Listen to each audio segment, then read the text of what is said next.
Stone Age people were grunting cavemen with spears. True or false? Absolutely false. They were gathering around and forming real culture as far as we've discovered. In Turkey, scientists uncovered a 12,000-year-old mystery that's revising history. It's a sophisticated cosmic calendar made out of giant stone temples that may actually be a warning from the stars. We're talking about Göbekli Tepe. This prehistorical site predates even Stonehenge, our classical stone ring circle, by 6,000 years. And it upends why we think Stone Age civilizations emerged and thrived. Here's how this discovery could change our collective history. Around 10,850 BCE, a massive comet, or better yet, a bunch of comet fragments, smashed into Earth. The skies darkened, the temperature dropped, big animals vanished, and it kicked off a mini ice age that lasted over 1,200 years. What's now a place called Göbekli Tepe was home to a group of humans who survived this entire chaotic event. After it happened, they started paying close attention to the sky. As a way of trying to control time a little bit more, they tracked the movements of the sun, the moon, the planets, and comets. This in turn led them to build a huge lunisolar calendar, the first one in the world. Now, if you were to tour around this classic Stone Age monument, you'd see that not all the stone pillars are blank. Some of them have carvings, like this main one with a bunch of V's on it. Turns out there are 365 V's, which scientists believe represent the days of the solar year. One of them, a V hanging on a bird's neck, is thought to mark a solar eclipse. Other pillars have dangerous animals carved on them, like foxes, lions, scorpions, vultures, twisting and crawling up the sides. Unlike typical Stone Age carvings, these weren't of edible animals like deer or sheep. One of the theories is that these drawings were symbolic. Some archaeologists believe they reflect the fears and chaos this civilization had lived through, a kind of collective attempt to make sense of a terrifying and unpredictable world. Archaeologist Danielle Stordour has highlighted the images of vultures, saying they represent the people who passed away. In some ancient cultures, vultures were believed to carry the souls of the deceased into another realm. She's seen similar symbols in ancient sites nearby. To understand why this all makes sense, we need to dig deeper into the real purpose of this site. Göbekli Tepe was discovered in 1994 by German archaeologist Klaus Schmidt, who realized that the hill in southeastern Turkey wasn't just another Neolithic mound. Underneath it, his team uncovered massive stone circles supported by pillars weighing up to 20 tons. Radiocarbon dating puts the site at around 12,000 years old, making it the oldest known ceremonial structure ever built. I mean, it predates the Egyptian pyramids by over 7,000 years. This discovery shocked the archaeological world. At the end of the Ice Age, humans were supposed to be nomadic, surviving off wild plants and animals, not building sacred complexes with symbolic art, and giving birth to what we now classify as civilization. We usually think civilization starts with farming, then villages, then crops. But this site suggests something more surprising. Early humans may have come together not to grow food, but to worship. Schmidt found no signs of homes, hearths, or permanent settlement, just stuff used for rituals and gatherings. This has led researchers to believe that spirituality and communal rituals came first and that farming followed. Because to build something this massive, you'd need hundreds of people working together, which in turn would have sparked the need for food, organization, and social structure. In other words, the temple came first, then the village, then the farm. Now, Göbekli Tepe isn't just stirring debate because it's old. It's because it seems too advanced for its time, and that's where the more controversial theories start to emerge. Some researchers believe the builders of Göbekli Tepe weren't simply primitive hunter-gatherers experimenting with stone tools. They may have been the inheritors of ancient knowledge, remnants of a much older civilization that existed before the end of the last ice age. This idea ties into the Younger Dryas impact hypothesis, a theory that a comet struck Earth around 10,850 years ago, triggering a sudden and catastrophic climate shift. According to this view, the survivors of that event passed down their knowledge through symbolism, architecture, and oral tradition. And Göbekli Tepe could be one of the earliest attempts to preserve that memory. Now, if that's true, then the carvings at this site, especially the animal symbols on the pillars, aren't just decorative. They could be astronomical codes, tracking constellations and celestial events. But one pillar might hold the biggest secret of all.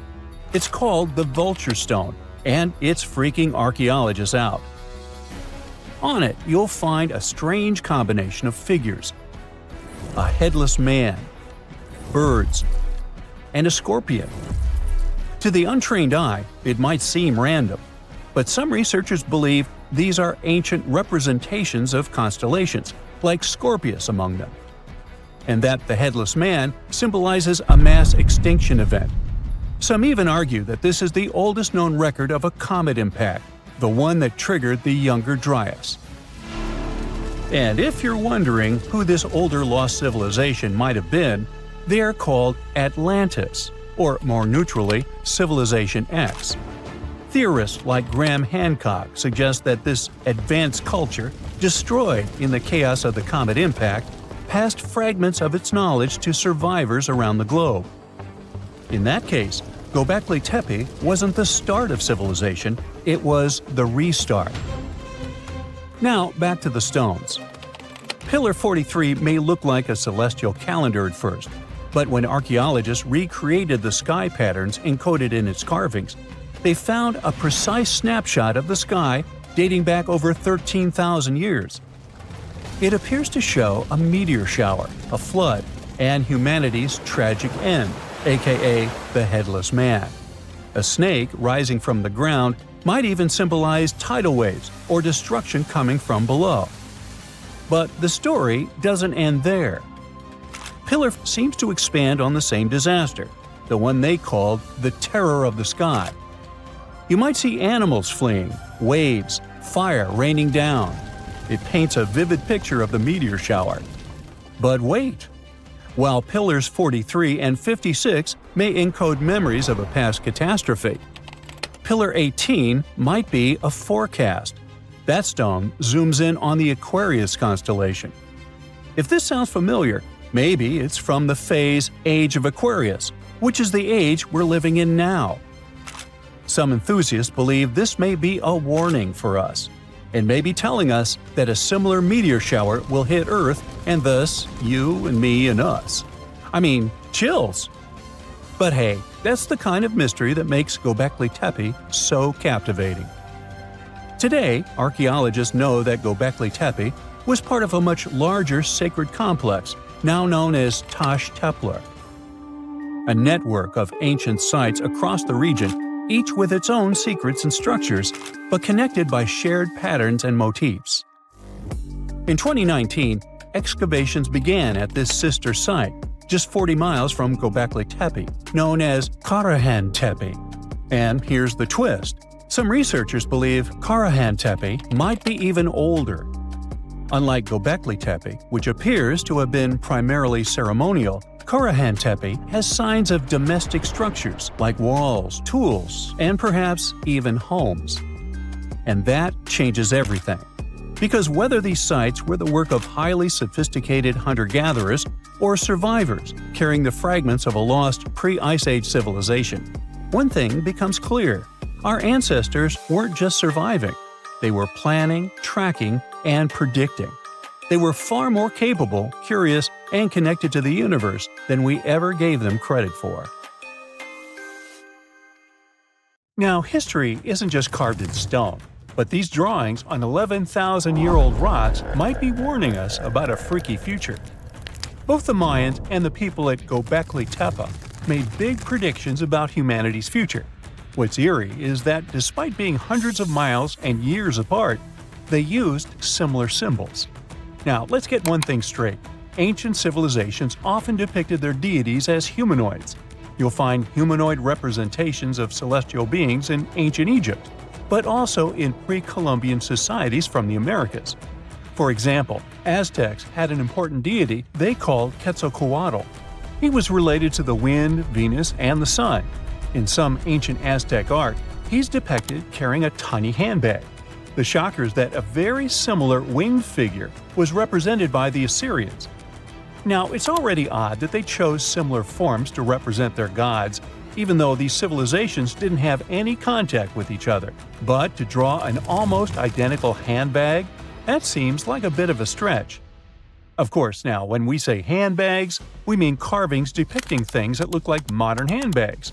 Not quite Coach or Prada, but you get the idea. Some theories suggest this mysterious handbag could be related to time travel. We've seen that Göbekli Tepe tells of a great flood that destroyed an ancient civilization. But during that civilization's time, they raised cattle and grew food. They knew how to handle seeds and grow crops.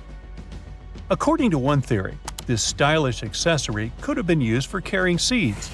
Since Göbekli Tepe is believed to be near where Noah's Ark might have been found, the people of the area could have gathered seeds to plant in the New World after the Great Flood. Strange? Definitely. But so is everything we've been talking about, so let's roll with it. Another theory on the meaning of the handbag has a much more straightforward approach. In multiple ancient cultures, the circle was used to represent spirituality and non-materiality, but the square was often associated with concepts of the earth and materiality. So, what we modern humans understand as a handbag might be an image that symbolizes the reunification of the earth and sky, of the material and non-material elements of existence. Not a bad theory, I would say. But then, who am I? Some researchers, like Graham Hancock, are not convinced with these previous explanations. For him, Göbekli Tepe is all about little gray people and their contacts with ancient earthling civilizations. You see, right in the middle of this ancient site, there's a special pillar called Pillar 43, or Enclosure D. At first glance, it looks like an astronomical calendar. You see the scorpion? That's the Scorpion constellation. And that ball in the center? It's all about the sun's alignment. We know ancient societies like the Maya or Incas were stellar astronomers, so what's the big deal here? Turns out, the folks at Göbekli Tepe were talking about a massive natural disaster that wiped out all forms of life before their time. When astronomers recreated the angles and positions from Pillar 43, it showed an astrological setup from over 13,000 years ago. The stone also depicted a tragic event, a mix of a flood and a meteor shower. The headless man? That's humanity's tragic end. And the snake from the ground? Giant waves washing over the earth. And it's not just one stone telling the tale. Pillar 56 shows more of the Younger Dryas event, or as it's called, the terror from the sky. You see animals fleeing and waves crashing as the meteor shower hits. But wait, while Pillar 43 gives us the exact date of the last disaster, Pillar 18 in Enclosure D gives us the date of the next possible wipeout. The art depicted in this pillar zooms in on the constellation of Aquarius. Now, you might have seen the movie The Age of Aquarius or heard some woo-woo theories about how we're entering this phase right now. You see what I'm driving at? Göbekli Tepe might be giving us the date of the next disaster so that we have time to prep for it. These images could be a survival guide for humanity. Or not. Now, this would be bananas if it weren't for one piece of evidence. Let's check the facts. The Encke comet, discovered in 1786, used to be part of a megacomet, 100 miles wide, made of ice, metal, and rock. It broke up and formed a debris field. Now, instead of one huge comet, we've got millions of smaller ones.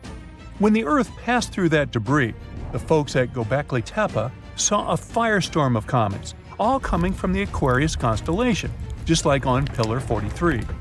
Now here's the supposed scary part. We pass through that same debris field every year. If you're watching this in September, October, or November, we're flying through it right now. It could happen that these debris fall onto the surface of the Earth all over again, repeating history. But so far, that's just a theory. The mind-boggling question is, how did the people at Göbekli Tepe know about an event that happened before they were all born. In 2019, excavations kicked off at Karahan Tepe, about 40 miles from Göbekli Tepe. But research suggests it might have been settled even earlier. Göbekli Tepe seems to have been a place of worship or an observatory, but Karahan Tepe shows signs of a structured society.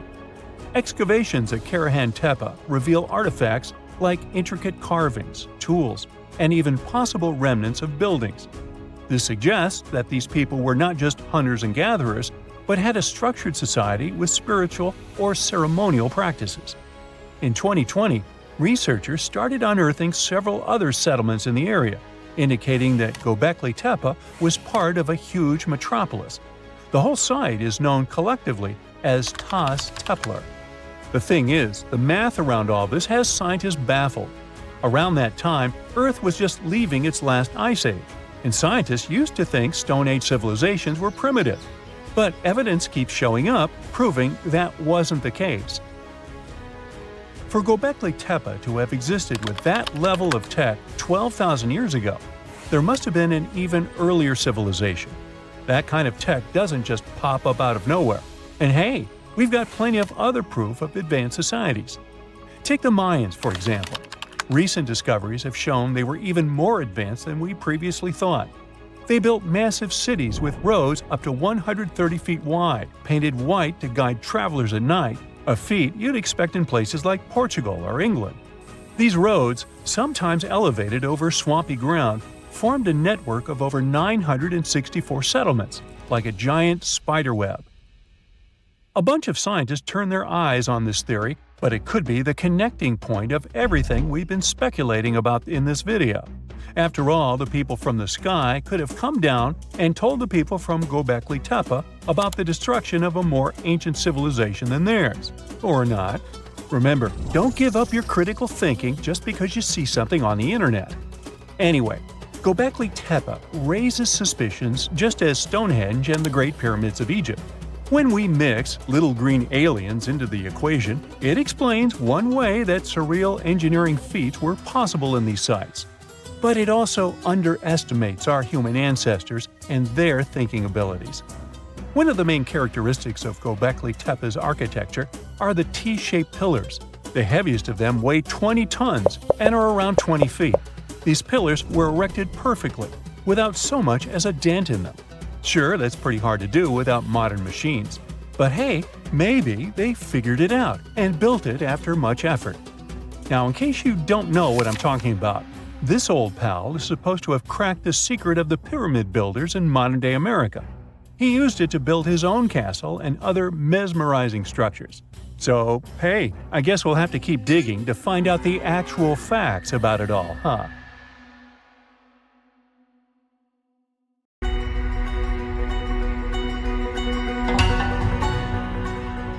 Take a look at these stones. They seem ordinary at first glance, just ancient slabs, ruins of some buildings. However, unlike many other archaeological finds, this one is among the most mysterious and unique. Here's why. These stones are the remains of a large temple complex called Puma Punku, located in Bolivia. Scientists aren't certain, but it's likely that Puma Punku was built by the Tiahuanaco Empire, which existed between 300 and 1000 CE, before the Inca Empire. There is no information suggesting that this civilization had advanced building technologies. Moreover, they might not have even had a writing system. Every stone was carved and polished with astonishing precision. They fit together perfectly, like pieces of a puzzle. The craft is so refined that not even a razor blade can pass between the stones. Quite impressive for people who lived around 1500 years ago. And these stones are heavy. The largest ones weighed around 130 tons. So, how did the builders transport such weight from one place to another? Scientists suggest that this civilization did not know about the invention of the wheel. So, how did they manage to build such a perfect engineering structure? Did Tiahuanaco have the knowledge and tools for stonework? Or did someone else build Puma Punku? There are several theories about this. Theory 1. There was some advanced civilization that came to South America, interacted with Tiwanaku, built this engineering marvel, and then left. Theory 2. Some beings from another planet came to Earth, showed humans how to build perfect structures, and created Pumapunku. This theory is dubious.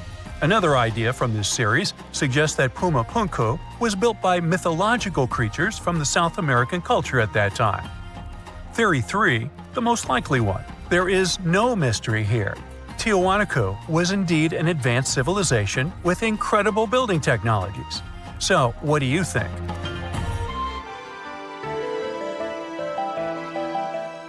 Okay, we've seen some pretty rectangular stones used for building a temple. How about perfectly round stones for studying the starry sky? Or for some other purpose, it doesn't matter. So, welcome to Costa Rica. In the south of this country lies the so-called dicospheres. These are large, heavy, round stones created in the pre-Columbian era, around 600 CE. Now, each stone is made from a unique type of rock formed from cooled magma. In other words, someone waited for a volcanic eruption to end and for all the magma to cool, and then took all this material and carved these spheres from it. But how did they achieve such a perfect shape? Scientists suggest that people use small stones to grind and carve the cooled magma. Some specialists think that the stones were made for navigation. They could have indicated the way to certain places. Another theory claims that the Dica squares were used for astronomy. No one knows for sure. We may never get the answer to this question because the people who knew the secret of the stones disappeared after the Spanish expansion.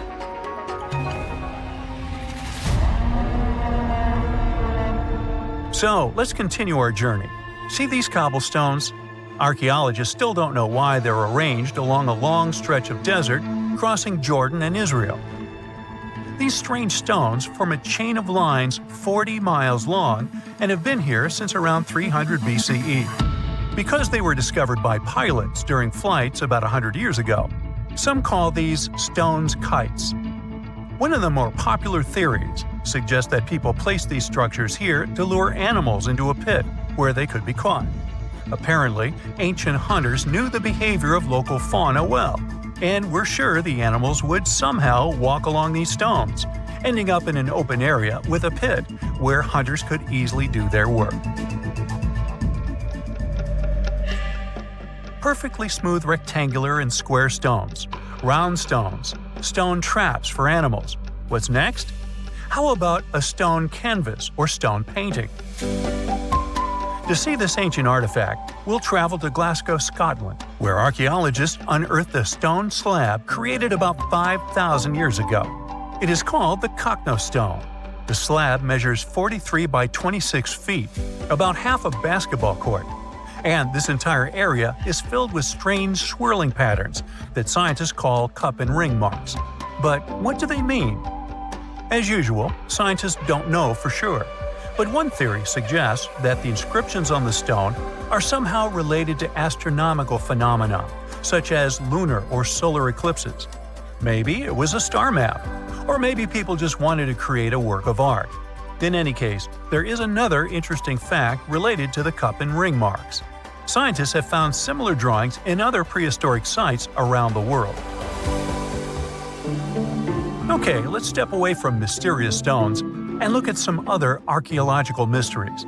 Here is the approximate order of civilization development starting from 8000 BCE, according to scientists. First, people settle in one place and build a city or settlement there. Then they engage in agriculture, and after that, they build temples. But in 1994, archaeologists said, no, the order might have been different. What if people first built temples to worship higher mythical beings and only then built cities and engaged in agriculture? Let's go to Turkey, to the rural area of Göbekli Tepe, where in the mid-1990s, archaeologists discovered several stone pillars with carved animals on them. This ancient structure dates back to around the 10th millennium BCE. Now, this place is considered one of the oldest places of worship in the world. Most likely, it was built by semi-nomadic hunters who knew nothing about agriculture because it appeared in this region 5 centuries later. Now, scientists are wondering, Is it true that such structures led to the settlement of the area? The answer to this question may help understand the mindset and development of humanity in many parts of our planet. So, would you like a scroll with the location of a treasure marked on it? You could say you already have one. Check it out yourself. Just Google the Copper Scroll Treasure. Download a high-resolution photo of the scroll and follow the instructions. Oops! The instructions are written in an incomprehensible language. Scientists have been trying to decipher this message since the scroll was discovered in 1952 in Qumran, and the answer is still not found.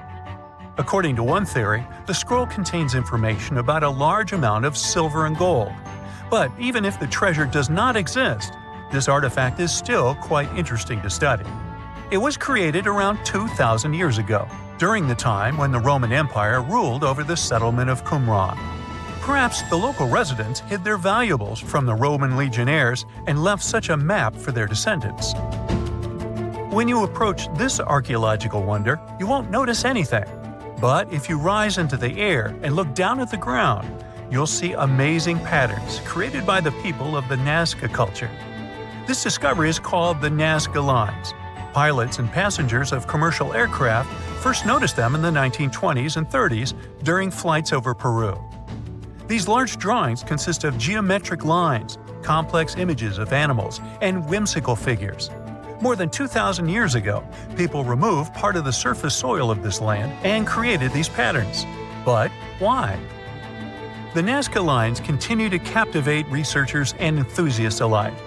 Recent technological advancements, such as drone imagery and satellite mapping, have provided new insights into these enigmatic formations. Some researchers are now exploring the possibility that the lines serve multiple purposes, including communication with someone not from our world. And to some extent, this is true. Some scientists believe that the Nazca Lines were a ritual method for communicating with the deities of the Nazca civilization. Studying these archaeological wonders not only enriches our knowledge of the past, but also inspires us to appreciate the ingenuity and creativity of the human spirit. Archaeologists have been studying Petra in Jordan for 200 years, and in 2024, they found something they had never seen before. It's a tomb with at least 12 complete human skeletons and artifacts that are over 2,000 years old right in front of the treasury. Bronze, iron, and ceramic items were placed with the deceased, which shows how people honored their loved ones when they passed away. It's a rare chance for scientists to learn more about the Nabateans, an ancient group of Arabian nomads who built Petra. The objects found in the tomb under Petra's treasury are in amazing condition, but the skeletons became fragile because it's damp inside the tomb. They plan to study the remains and extract DNA to see if the people in the tomb were related. While some scientists are solving tomb mysteries, others have trained AI to find new ancient sites for them. They've created an algorithm that works with a special type of satellite imagery. This technique uses radio waves that can peek under things like sand, soil, and even ice to find hidden objects. AI will help search a huge desert on the Arabian Peninsula called the Empty Quarter for archaeological treasures. The lead scientists of the experiment trained the algorithm to recognize hidden locations using data from a site they had found before. The new tech can discover buried structures within 20 inches, which is very precise. Another groundbreaking tech, LiDAR, which means light detection and ranging, helped archaeologists reveal new hidden cities all around the world. LiDAR can see big structures beneath layers of vegetation and map even subtle changes in ancient landscapes. They use it to scan large areas from a small plane flying over places that aren't so easy to study from the ground, like dense jungle. In 2024 alone, they found new Maya settlements in southern Mexico, gardens, roads, and rivers in Ecuador's Amazon rainforest, ancient ruins on the Pacific island of Tonga, and the remains of 2 medieval cities along the Silk Road route in Uzbekistan. Maybe some smart technology can also explain what Marge Simpson is doing on Earth in an ancient Egyptian tomb from 3,000 years ago. The drawing, featuring a woman with yellow-colored skin, a blue crown and a green outfit, is alarmingly like the famous cartoon character. If you don't see a resemblance here, I hope you'll at least enjoy an amazingly well-preserved necklace with amethyst and agate beads. It's from another recent find from Egypt, an ancient tomb with 11 sealed burials near Luxor. Archaeologists also found 2 copper mirrors, one with a lotus-shaped handle and the second with a unique design of the deity of the sky, women, fertility, and love in ancient Egypt. The hair of the figurine was originally made from almost 4,000 mud beads.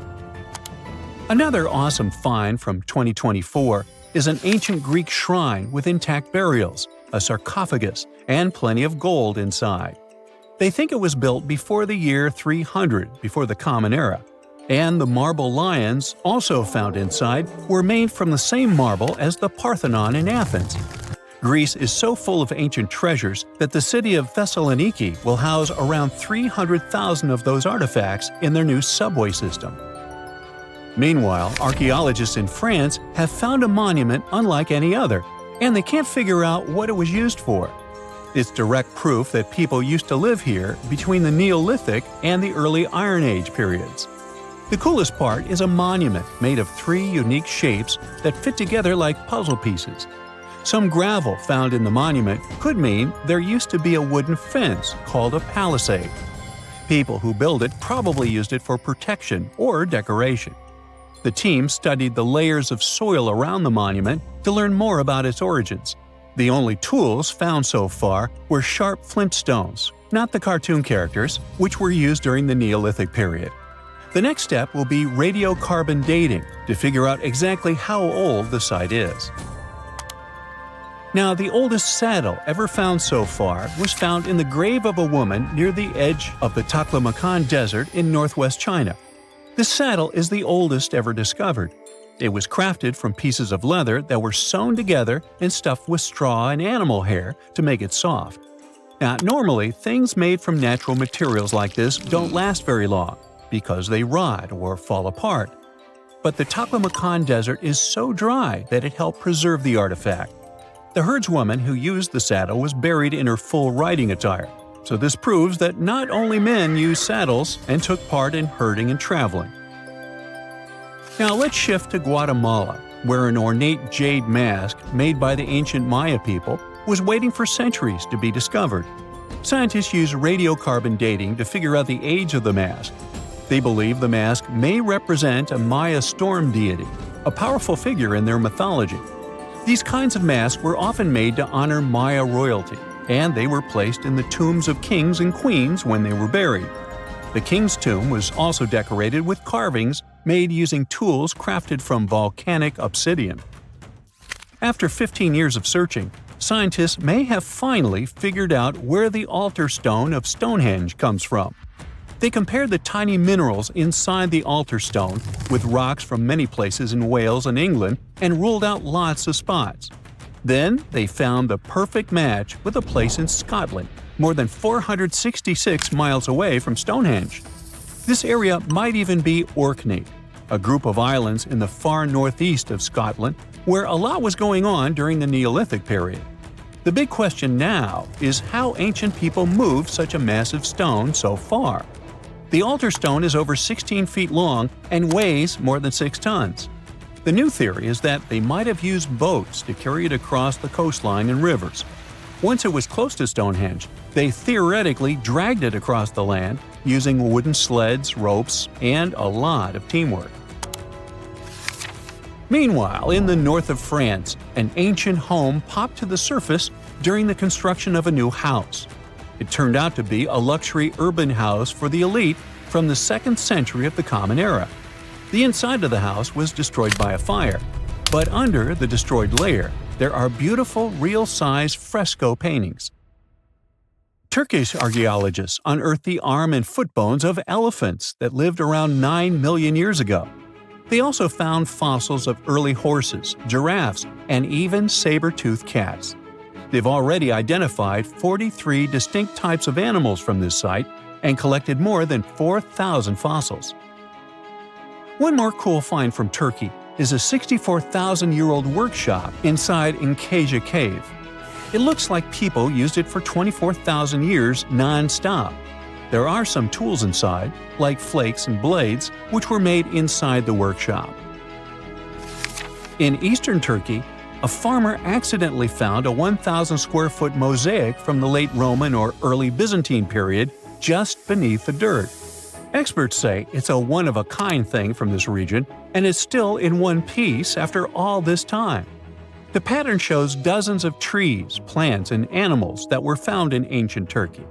There could be more treasures in the area, so they plan to keep digging. Our final stop will be in Sicily, where archaeologists uncovered a huge ancient thermal complex. Inside, they found 2 rooms with floors covered in colorful mosaic designs, along with a large courtyard surrounded by arched wings. As they kept digging, they discovered more parts of the ancient city. They found new roads and the remains of a huge complex, along with stretches of old stone walls that were part of the city's fortifications. These discoveries are helping scientists imagine what the city might have looked like during ancient times. No one knows for sure whether the bathhouse was built by the Greeks or the Romans, since both civilizations lived in Sicily long ago. The most exciting accidental discovery I've made in my life was a $10 bill in my old winter jacket. Some folks are luckier though, as they find underground cities from centuries ago or make inventions that turn them into millionaires. Velcro was invented after a routine walk in the woods. Kellogg's cornflakes were inspired by a chipped tooth, and Play-Doh saved a business empire from falling by chance. Back in 1998, electrical engineer John Williams found something that looked like an electrical plug sticking out of the ground. He started digging and noticed that it was stuck in a small rock. He found it in a rural location in North America, far from civilization, industrial complexes, airports, factories, and electronic plants. This piece of electronics embedded into a solid granite stone got the nickname Enigmalith and a price tag of $500,000. Some scientists are sure it's a big hoax and not a souvenir left by some visitors from space, as Williams claims. But the finder of the rock wanted to prove that it was a real piece of ancient technology, some sort of an electrical connector. If it's not a hoax, then this little find could be proof that humans, or some other civilization from the past, were way more advanced than we ever thought. They must have managed to invent a way to transmit electricity long before humans in the 19th century. He offered scientists to take a look at this find and establish what it really is without breaking the rock open, but there were no takers. Williams consulted an engineer and a geologist, and both confirmed there were no traces of glue on the electronic component. It hasn't been welded either, so it must be as old as the rock, which is around 100,000 years old, according to geological analysis. Dr. John Kellogg had a philosophy of biological living with regular exercise, massage, plenty of water, 0 bad habits, caffeine, and no meat. At the end of the 19th century, he looked over a health institute in Michigan. He once whipped up a mix of flour, oats, and cornmeal. He thought that by baking whole grains at high temps, they'd be easier on the stomach and healthier overall. He baked the mix twice and first made cookies, but a patient chipped a tooth on that version. Then he decided to break it into small pieces. It's hard to pinpoint exactly how Kellogg cornflakes came to be, with so many versions of the story floating around. Kellogg's wife, Ella, and his brother Will both claim they played a role in creating the flakes, along with several other family members and sanitarium staff. The company lore says that it all went down one night in 1898, when some wheat-based cereal dough was left out too long, fermenting in the process. When rolled out thin, the slightly moldy dough turned into these perfect large thin flakes that got all crispy and yummy in the oven. Over the next few years, Will Kellogg kept tweaking the recipe and realized that corn, not wheat, made even crunchier, tastier flakes. His brand, Kellogg's Corn Flakes, has grown into a multi-billion-dollar company. Swiss engineer George de Mestral once went for a walk with his dog and came back with a concept that would later go to space. Once they got back from the woods, de Mestral noticed that his pants and his dog's fur were covered in the tiny barbs of the cocklebur plant. He examined the burrs under the microscope and noticed that they were shaped like tiny hooks that stuck to loops on clothes and fur. He decided to recreate that natural tech to design an extra strong fastener, one with many practical uses. He was testing different materials for his invention for so many years and finally settled on nylon. He also needed to design a special type of loom that could weave the fibers in the right size, shape, and density. It took de Mestral a total of 14 years until he introduced the world to Velcro, which means velvet and hook in French. De Mestral was hoping his invention would replace the zipper on clothes, but the fashion world found Velcro cheap-looking and unattractive. But NASA didn't think so, and used Velcro for astronaut spacesuits and helmets in the 1960s. Now, Velcro is used everywhere, from footwear to toys to airline seat cushions. Before the middle of the 20th century, most homes were heated with coal. It left soot throughout the house, which was especially visible on wallpapers. Kutal Products was the largest company that sold wallpaper cleaner, but in the 50s, more and more people switched to gas, oil, and electricity, and the sooty buildup problem was mostly solved. The owner of Kutal Products was trying to save his business. Meanwhile, his sister-in-law read that wallpaper cleaner could be used to make holiday decorations. She worked as a nursery school teacher, and modeling clay was pretty hard for her students to handle, so she decided to test this material for molding into different shapes, and it works out just fine. She told her relatives about the discovery and suggested a name for it: Play-Doh. The Kutal company was about to go bankrupt, so it was a great alternative for a new business. Soon enough, Macy's and Marshall Field got interested in the new toy and started selling it. Play-Doh was originally only in one color, white, but soon expanded to red, blue, and yellow. They also made several changes to the original recipe, but the mixture is still mostly the same as when it was used to clean wallpapers. An urban legend says that if you take all the Play-Doh compound ever made and put it through their Fun Factory playset, you'll get a snake that will wrap around the planet 300 times. A man in Turkey was renovating his home when he knocked down a wall in his basement with a sledgehammer. He found a tunnel behind the wall that led to an ancient underground city. The tunnel led to more tunnels and then halls and chambers. It turned out to be a whole underground complex with 18 stories and without a single inhabitant, abandoned a long time ago. It was the city of Derinkuyu, built thousands of years ago, a home for up to 20,000 people. Whoever built it had great skill, and it's rather easy to build tunnels out of the soft rock, but cave-ins are a big risk. None of the floors at Derinkuyu have ever collapsed. The city had a complex ventilation system with over 15,000 shafts. The upper levels had the best ventilation and were used for living and sleeping quarters. The lower levels were mainly used for storage, but they also had a dungeon. In between, there were room for domestic animals, a school, a convent, and small churches. John Martin, a forestry professor, was out exploring a forest in Wisconsin one night. He was shining a UV flashlight up into the canopy to spot lichens, fungi, plants, and frogs that glow under the UV light. Then, suddenly, he heard a flying squirrel chirping at a bird feeder, pointed the flashlight at it, and saw it light up pink. The professor told his colleagues about it, and they decided to investigate further. They checked out some flying squirrel skins at museums to see if this pink glow is a common thing among them. It turns out that almost all of the flying squirrel specimens they looked at had the same pink fluorescence. Non-flying squirrels didn't glow at all. Other animals with fluorescence, like puffins and chameleons, glow blue under UV light. The only other mammals with fluorescent fur are around 20 species of opossum. They live in different ecosystems and have different diets. The only thing they have in common with flying squirrels is that they're all active at night. And regular squirrels prefer sunlight. There's enough ultraviolet light in low-light conditions, and nocturnal animals need UV vision.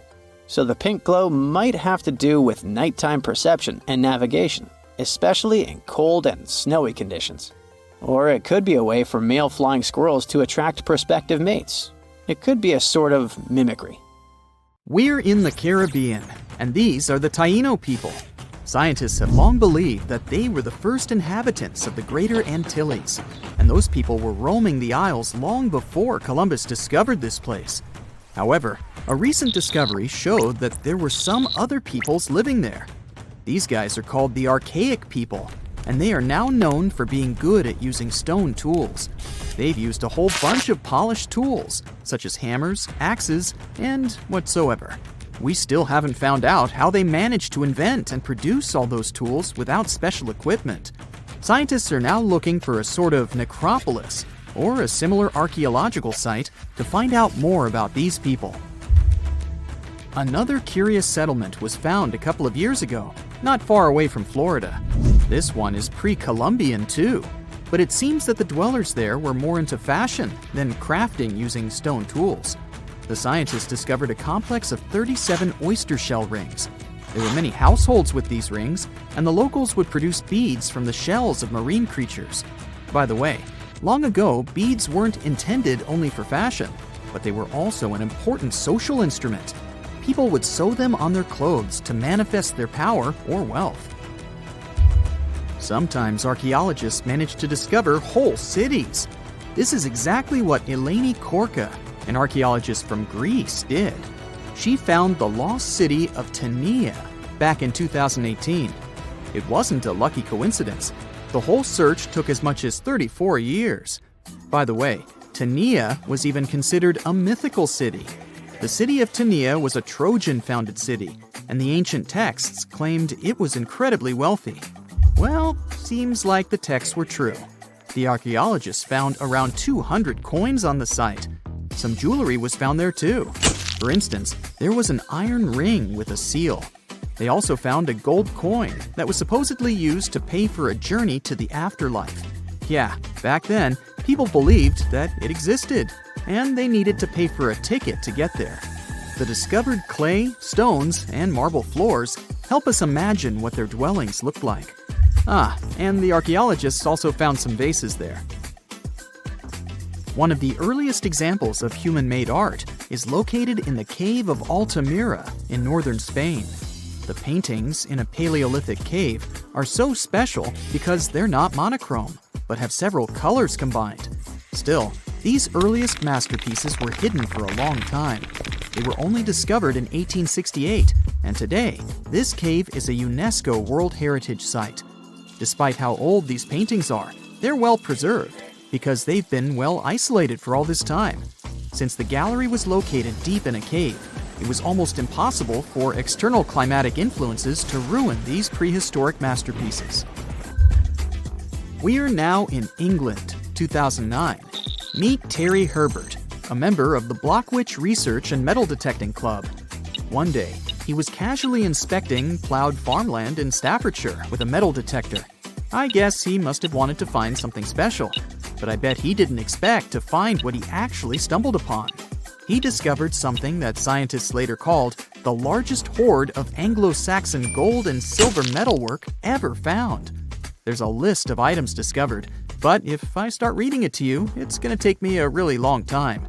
To make a long story short, the archaeologists found 11 pounds of gold, 3 pounds of silver, and about 3,500 pieces of jewelry. No wonder this discovery is called the Staffordshire Hoard. The Birmingham Museum and the Art Gallery and Potteries Museum chipped in and bought the entire collection for over £3 million.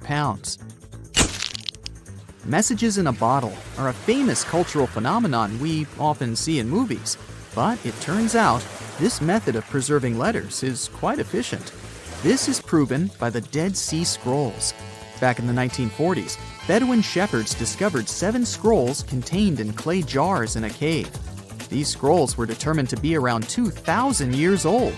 But these manuscripts were only the beginning of a number of great discoveries. The Bedouins sold these manuscripts, but people continued finding more. The last discovery took place in 2021, and who knows, maybe there's more to find. Another piece of art recently found in a cave was a painted shell. This fossil was discovered in northern Italy, and scientists believe such fossils were collected by Neanderthals. This find is curious for a reason. Neanderthals are believed to have been quite primitive, but this shell proves the opposite. Back in 2004, Robert Muckle, an archaeology professor, heard about a peculiar site hidden in the forest of the North Shore Mountains of British Columbia. Robert knew that a few old cans and a saw blade had been found there.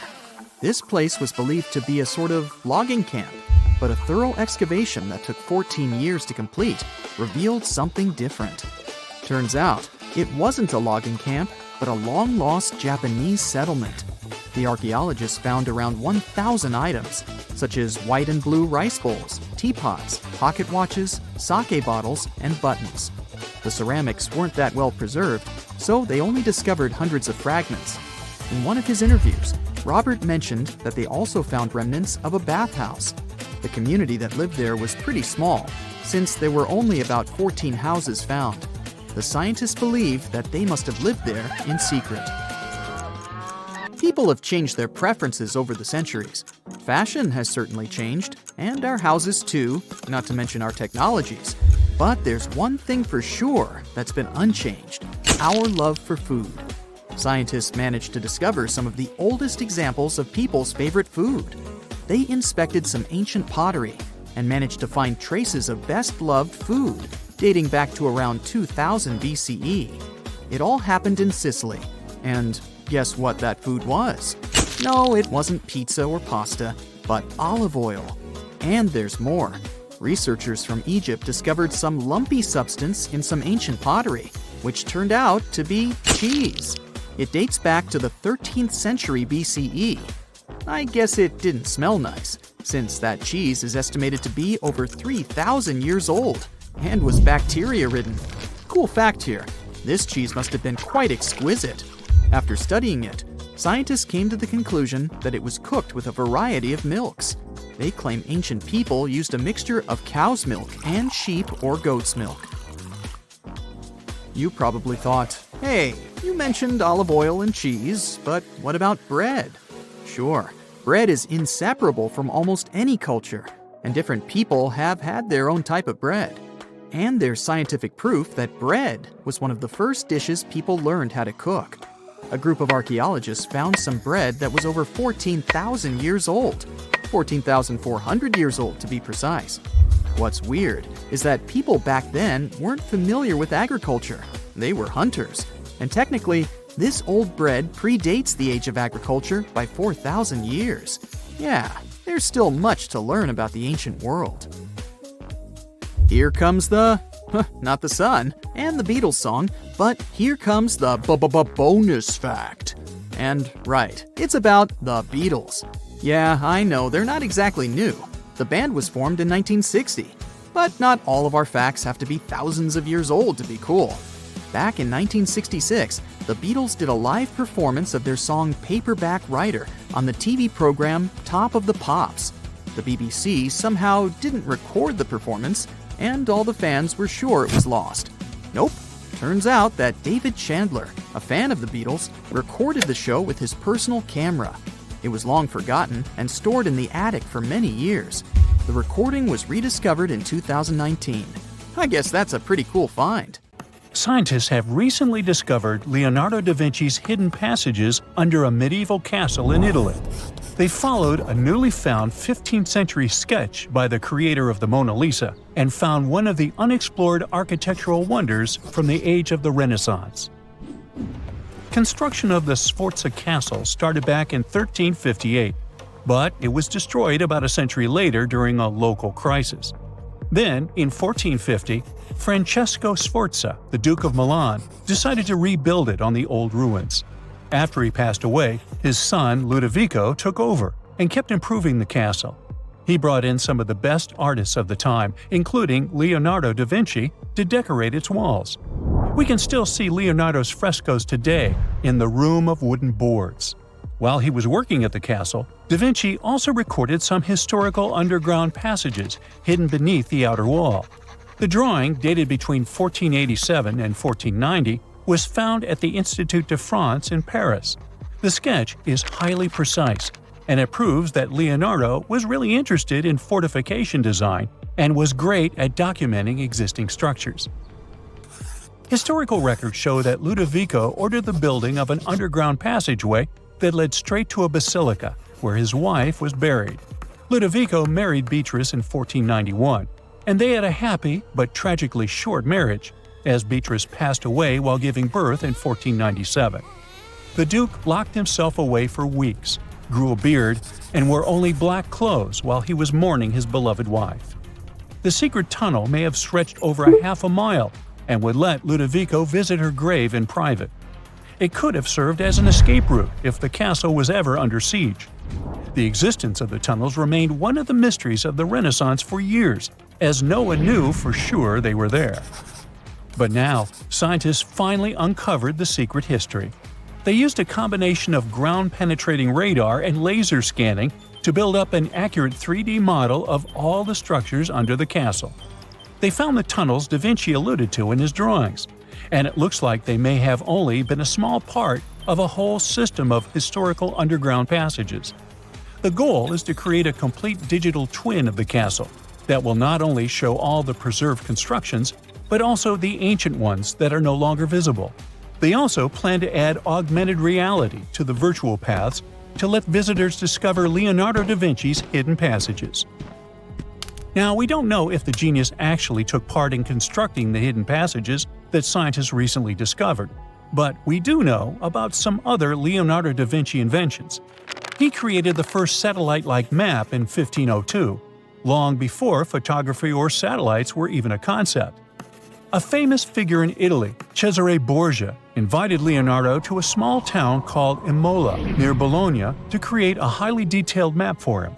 Back then, maps were not very precise, as no one had figured out how to show exact distances on a smaller scale. Instead, people spent a lot of time decorating them with dragons, roses, fancy castles, mountain ranges, flowers, and other artistic details. These maps look more like beautiful paintings meant to be displayed, rather than practical tools for navigation. But Cesare Borgia wanted something truly functional, and Leonardo managed to create something revolutionary in the field of cartography. If you compare satellite images of Imola today with Leonardo's map, the similarities are striking.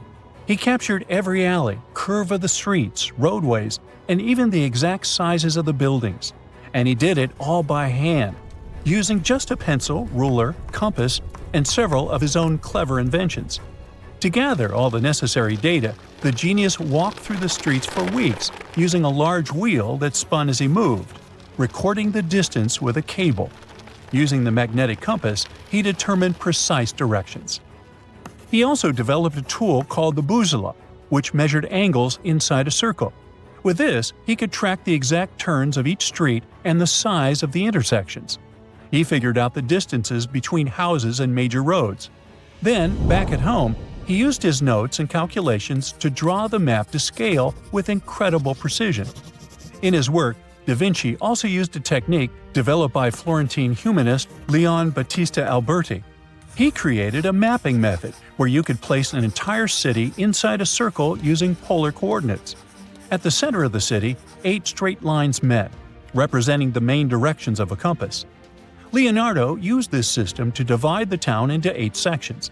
He didn't overlook even the smallest buildings, which made his map one of the most advanced of its time.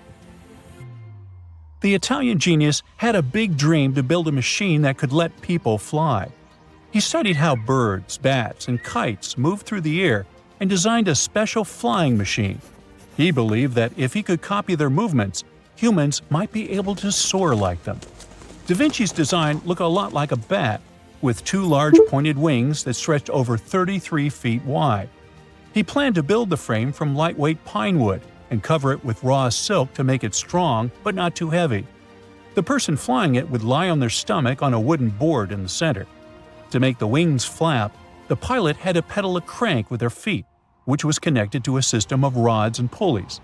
There was also a hand crank for extra power and even a headpiece to help steer.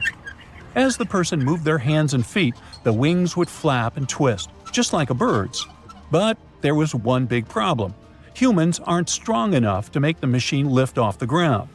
Even though it might have worked once in the air, there was no way for a person to get it flying on their own.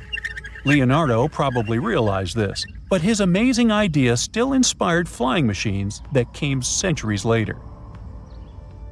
Da Vinci was way ahead of his time with many of his inventions, but his idea for a humanoid robot was especially futuristic.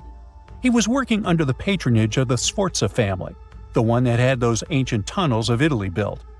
The genius designed a mechanical knight that could move its arms, turn its neck, and even open and close its mouth. Da Vinci had good knowledge of anatomy and the mechanics of body movements that helped him. His unusual creation used an external system of cables. A hand crank set it in motion, and there was also an internal gear-driven mechanism. About 450 years later, Da Vinci's detailed sketches of the robotic knight were rediscovered in the 1950s. Several researchers tried to recreate the robot from those sketches. In 2002, a roboticist who developed systems for NASA and Lockheed Martin took inspiration from the old notes and built a functioning model of Da Vinci's robotic knight. Another design Leonardo created for Duke Sforza was a special kind of bridge that could be taken apart and carried easily. It was made for defense forces who needed to cross rivers or moats while traveling. This bridge would swing across the water and land on the other side. It had wheels and used a rope and pulley system, so it could be set up quickly and packed away just as fast. To keep it steady, it even had a special weight to help balance it. Leonardo wrote in his notes that the bridge was light yet strong, and he designed several bridges like this for the Duke. One of his other designs was a bridge that could be built very quickly, and the defense forces would move across multiple rivers. As scientists continue to study Leonardo da Vinci's hidden passages, they reveal new chapters in human history. Who knows what other unexplored architectural structures they will find? You know, there are many doors all around the world that have no keys. Maybe you can guess how to open them. The first destination is, okay, read this, and good luck to you. It's a temple in India. The temple's name comes from this other really long word, which can be translated as the one emerging from the lotus. This temple is one of India's most popular and sacred places. It's one of 108 temples of this word. It dates way back. It was mentioned in Tamil literature in the 6th century. Flash forward to our time. In 2011, the Indian Supreme Court decided to document the valuables of the temple because they had been informed that the place might have been misused. To do so, they had to open the doors that had been closed for centuries. The committee went to the temple and discovered 6 huge secret vaults that held unbelievable treasures. After the chamber doors opened, they found at least $22 billion worth of golden idols, necklaces, and coins. The officials also discovered ceremonial costumes and gold coconut shells with jewels. Plus, they saw large diamonds. Not our understanding of large, though. Some of these precious stones were as large as 110 carats.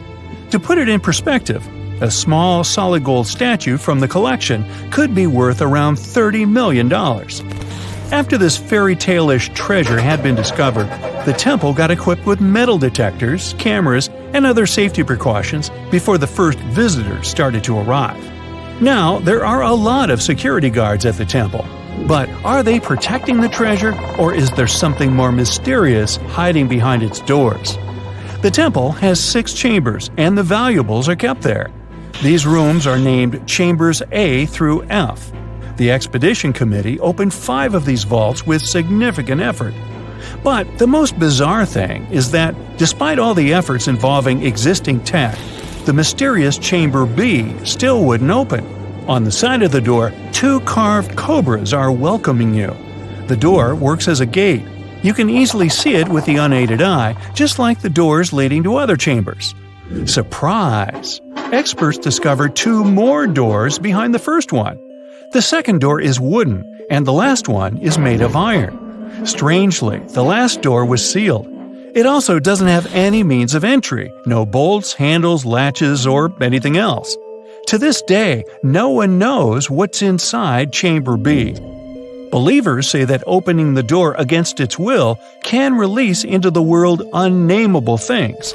Others say that Chamber B may hide a tunnel. It might not be related to the reasons above, but the High Court of India warned against opening the doors of Chamber B. Now, in 2010, David Crespi, a French engineer, visited Machu Picchu. He discovered a strange door in one of the main buildings. The door was in a narrow path neither tourists nor archaeologists used very often. David believed that the place was an entrance the Incas had sealed for some reason. He contacted archaeologists and authorities right away. They promised him to start investigating the area in the near future and let him know about his potential discovery. Well, months passed, but he didn't get any news. No response to his emails and calls. In 2011, he found an article by Terry Jameen about Peru. David reached out to him in no time. He described his finding to Jameen. After that, Jameen and other archaeologists went to Machu Picchu to investigate the secret door. They concluded that this door was indeed an entrance sealed by the Incas. The researchers confirmed the existence of 2 entrances found behind the famous door. They also got the 3D representation of a staircase leading to the main room and another chamber. The analysis also revealed several cavities, among which there was a vast quadrangular room. Plus, georadars detected some metals. Those might be golden and silver objects. Jameen and his team thought this place was a chamber of pre-Hispanic times. They believed the door had been sealed by the Incas to hide something important, maybe an enormous treasure or something no less precious. Jameen also claimed that finding this chamber could lead to the discovery of a mausoleum. Jameen submitted an official request to the Peruvian authorities for permission to open the chambers. Yet, neither his application nor requests of other archaeologists have been approved so far. Authorities claim that opening this door could cause damage on the other sides of the archaeological site. Yet, the use of an endoscopic camera has confirmed the hypothesis that the stone blocks at the entrance are only there to close the passage. They are not there to support the internal structures of the building. The third mystery is in Giza, Egypt. Explorers uncovered 2 secret doors inside the Great Pyramid. There are 2 tunnels, each around 8 inches wide, that go from the north and south walls of the Queen's Chamber. But the tunnels are closed by stone blocks before they reach the outside of the pyramid. So, where are they leading to? No one really knows the true purpose of these tunnels. Some archaeologists think these doors might be hiding a yet undiscovered chamber. Egyptologist Zahi Hawass explained how these doors were first found. A robot designed for this expedition was sent inside the shafts of the Queen's Chamber to find out what was there. The research team attached a camera to the robot. The footage revealed that behind the stone door, there was another sealed door. The archaeologists were thrilled to see this door instead of just a dead end. The structure of the stone door blocks the other doors perfectly. Experts think it's an incredible bit of engineering. Now, it's not possible to reach the door because it's behind a huge stone block. But archaeologists are trying to find a way to get there without damaging other parts of the structure. These new discoveries have only raised more questions instead of answering the already existing ones. Secrets are still waiting to be revealed. Our final stop is the Taj Mahal, a monument to love. Mughal Emperor Shah Jahan made this memorial to honor the memory of his beloved wife, Mumtaz Mahal. The total number of doors in the Taj Mahal is so great, this video would be days long if we started talking about all the sealed rooms. Experts think that if someone opened these doors after they've been closed for so long, it'd release carbon monoxide. And when this gas meets the marble, it forms calcium carbonate. That's why this could lead to the appearance of cracks in the minarets of the Taj Mahal. Also, a legend says that if these doors get open, a dreadful curse will be unleashed from the mausoleum's underground chambers.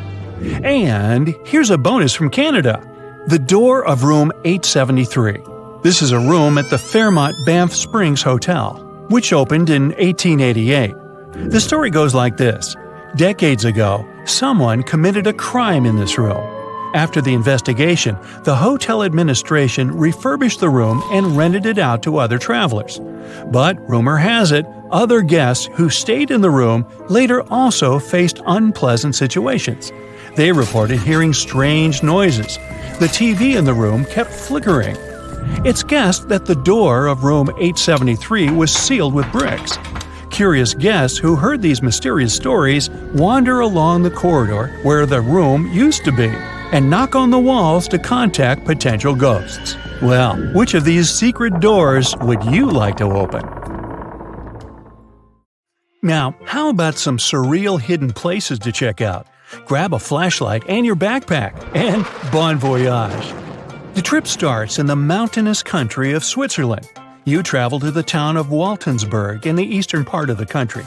It's raining and it's very cold, but you still make your way to the bottom part of a mountain, where your first adventure awaits. After climbing up high in the mountains, you see a strangely shaped castle.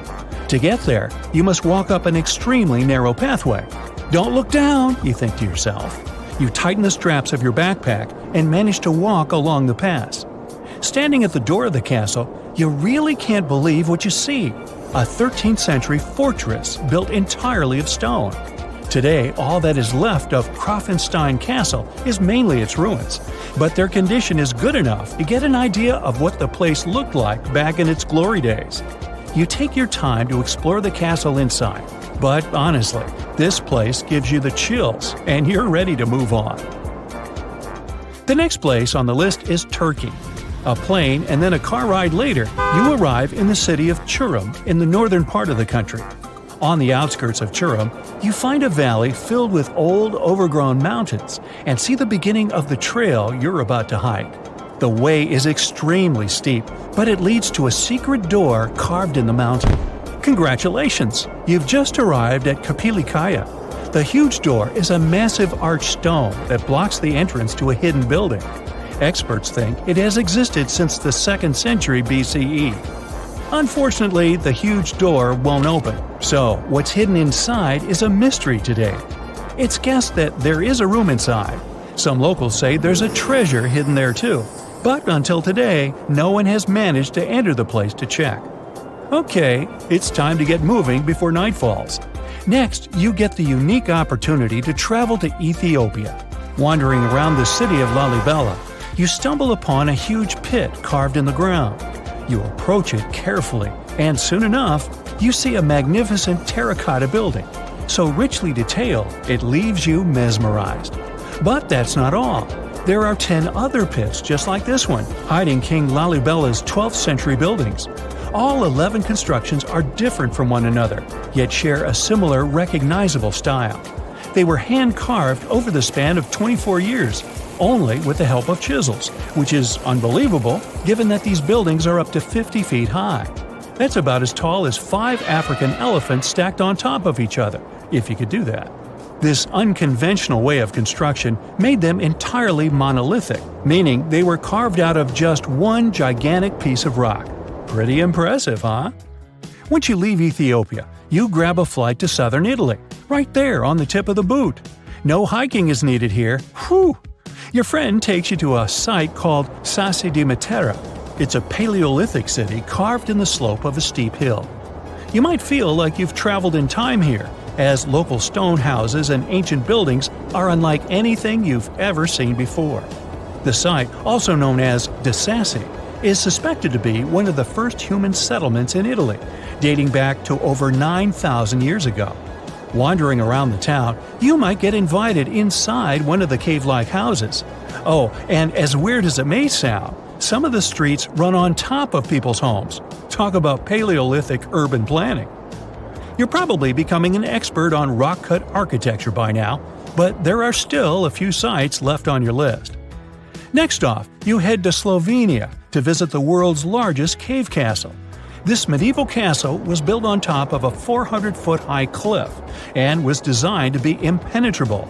Luckily for you, security is much more relaxed today. Still, if you're looking for a more challenging and less touristy way inside, you can get into the castle through one of its many underground tunnels. They were built over 800 years ago for the owner of the castle. He needed secret passageways to sneak supplies. Today, Pajama Castle is both enchanting and mysterious. I'd say it depends on whether it's a warm sunny day or a cold stormy night. After this medieval experience, you head on to visit Petra, a magnificent Jordanian monument found in the middle of the desert. To get around here, you'll need a large supply of water and sunscreen because it's going to get hot. But this site is worth it. The city of Petra is a marvel of the ancient world. Back in the 4th century BCE, this region was a trading hub at the crossroads of commercial routes. Petra was a wealthy city, home to the Nabateans, an Arab Bedouin tribe that thrived in the region for many years. The rock-carved gate-like structure Petra is famous for is called the Pharaoh's Treasure. It stands at the main entrance to the site and is said to have a treasure hidden inside. You might feel tempted to check it out for yourself, but that's an adventure for another trip. For now, you hop on another plane ride, this time to the Americas. First, you visit the USA, more specifically, the mountainous state of Colorado. You make your way to Mesa Verde National Park. There, in between the greenery and abundant vegetation, you'll find over 600 dwellings built in the cave beneath the cliff, carved deep into the mountainside. This ancient village is now considered a heritage site. The local Puebloan tribe built it back in the 1190s. One of its main buildings is called the Cliff Palace. It's a multi-story construction built from sandstone and mud mortar. The palace alone housed over 150 rooms. If you're feeling sporty, you might want to visit the balcony house. To get there, you'll have to climb a 32-foot ladder. You'll get to see a mid-sized village of 38 rooms, including 2 kivas. Those are traditional chambers that were built by the Puebloans for ceremonial purposes. Still in the U.S., you make your way to the hills of South Dakota. You're there to visit one of the world's most impressive human-made sculptures on Mount Rushmore. What's so mysterious about this place, you might ask? Well, during Mount Rushmore's construction, a 70-foot-long secret tunnel was built behind the head of Abraham Lincoln. The tunnel was supposed to hold all the documents and artifacts important to the United States history. After the designers thought it through, they decided it was better to hide them in a safe box in the floor of the tunnel. The box holds the history of how Mount Rushmore came to be carved, as well as a brief history of the U.S. and the 4 presidents depicted on the mountain. Amazing, right? Now, you're headed down to Machu Picchu, a South American site hidden between the Peruvian mountains. Machu Picchu itself is already a mystery. Researchers still don't know why or even how the ancient Incan civilization managed to engineer the stone-built citadel all the way back in 1450 CE. To get there, you must endure a 3-day hike, reaching the impressive altitude of 8,000 feet above sea level. Or you can get a train, but that's no fun, right? You're here to check on a relatively new discovery. Back in 2010, French engineer David Crespi was taking measurements of the Inca ruins when he noticed a door he had never seen before. It was sealed off by stones. He went back to the site a few months later with an electromagnetic scanner. The scanner, which could detect objects behind walls, showed there were copious quantities of metals behind that sealed door. The researcher contacted the Peruvian authorities requesting to remove the rocks, but they didn't authorize it. As of today, the door is still locked. Whew, this trip was long, wasn't it? Make sure to get some rest, Indiana Jones. Imagine discovering an ancient city without leaving the comfort of your home. In 1963, a man in the Nevşehir province of Turkey did exactly that. He was renovating his house. He knocked down a wall in his basement and found a mysterious room. He continued digging and saw a tunnel. This is how Derinkuyu underground city was found. Derinkuyu is one of the deepest multi-level underground settlements of Cappadocia and in all of Turkey. This engineering masterpiece has 8 levels.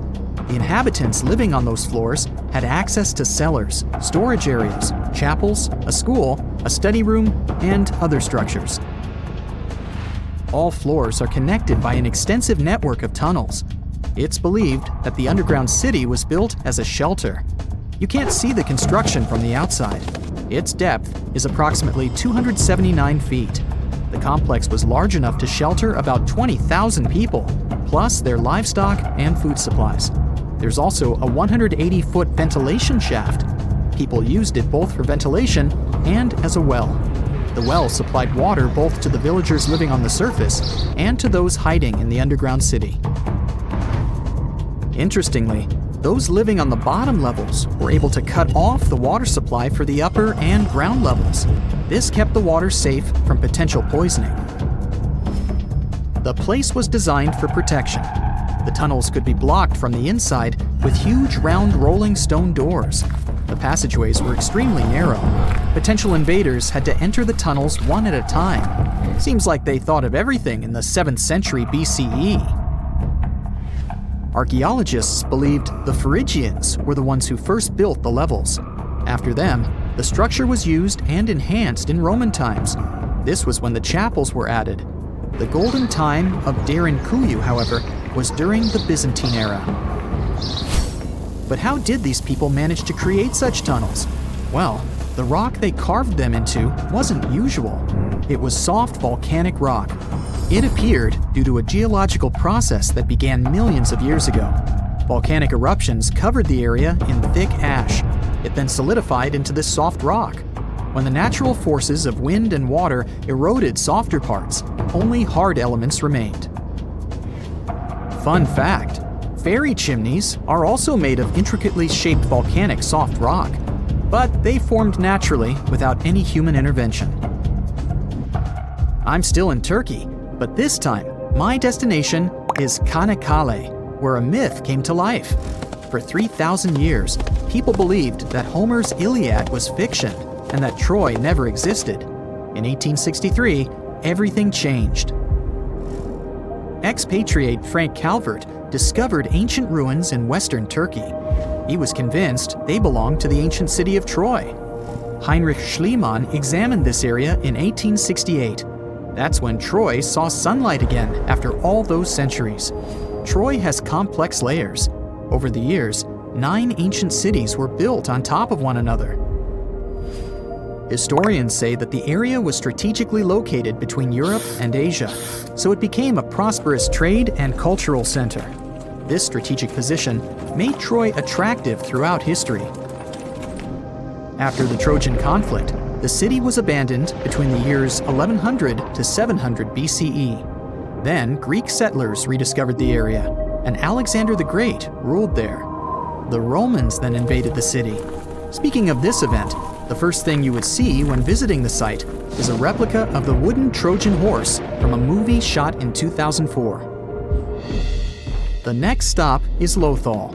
In the 1950s, Lothal and several other Harappan sites were discovered in India. These new provinces extended the boundaries of the Indus Valley civilization.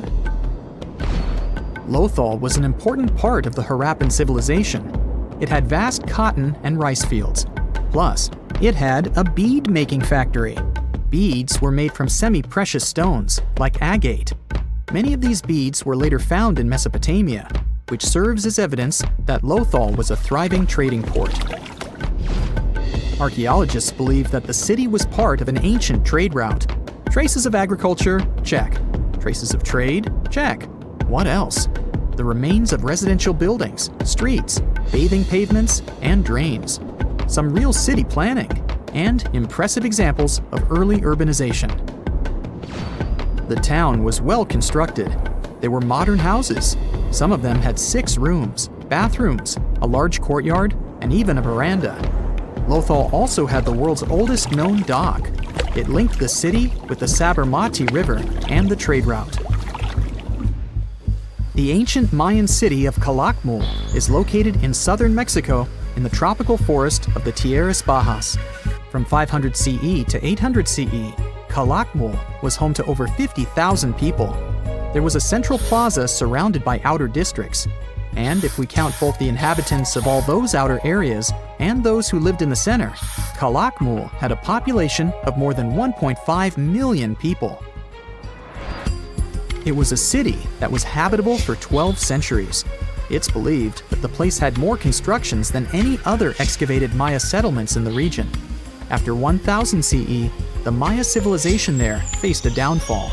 The settlement that was once the center of Mesoamerica was almost completely abandoned. The ancient city was at the heart of the second largest tropical forest in America.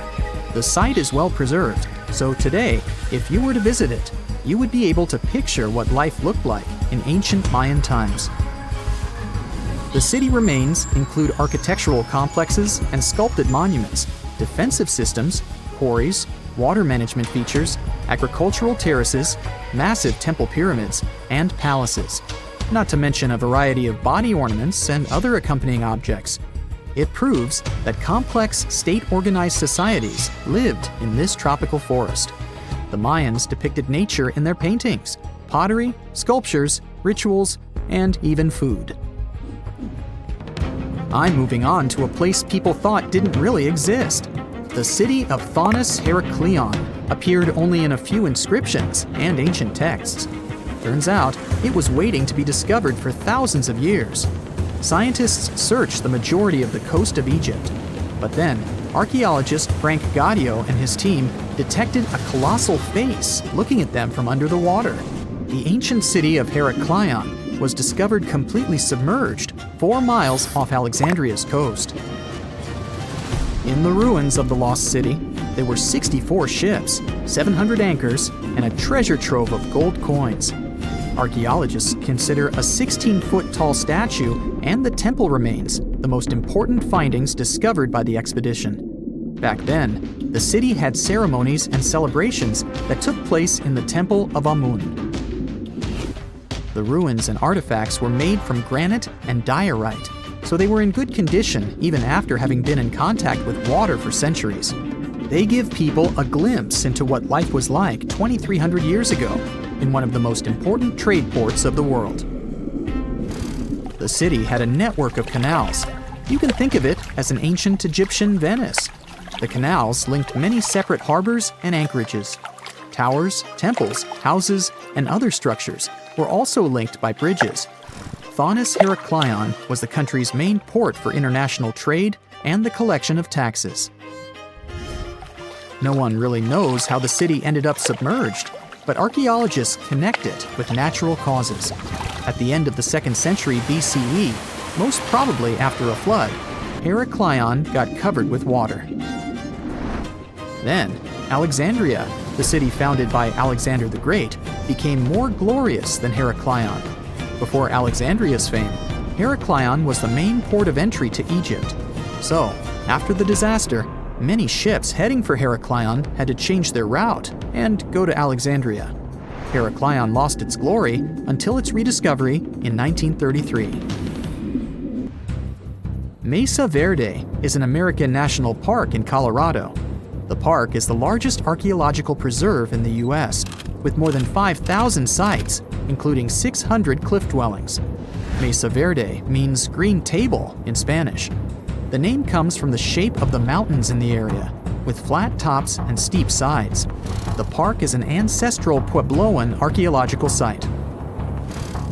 Starting from 7500 BCE, a group of nomadic Paleo-Indians seasonally lived in Mesa Verde. They were hunters, gatherers, and crop farmers.